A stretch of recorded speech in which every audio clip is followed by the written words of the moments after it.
dalaga. Si Mama ganda. Patawag ko. So ayan, nag-umpisa na ang sayawan. Pero kami-kami lang to, kumbaga mga close lang talaga na magpipinsan o yung sa pamilya ng asawa ko. Mga kapatid ng asawa nila. Ganyan.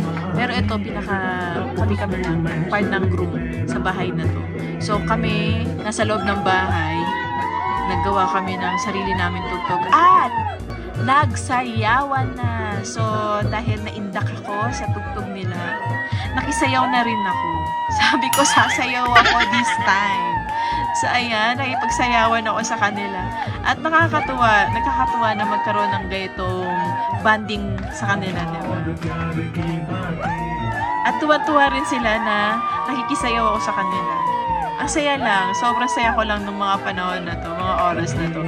Lalo na to si Kaku, napakakwela.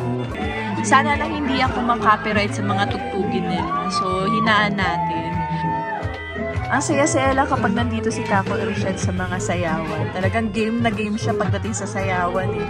Wala talagang hindi pwedeng na hindi siya sasayaw. Sa lahat ng kasalan na inaatinan niya. Ang galing na.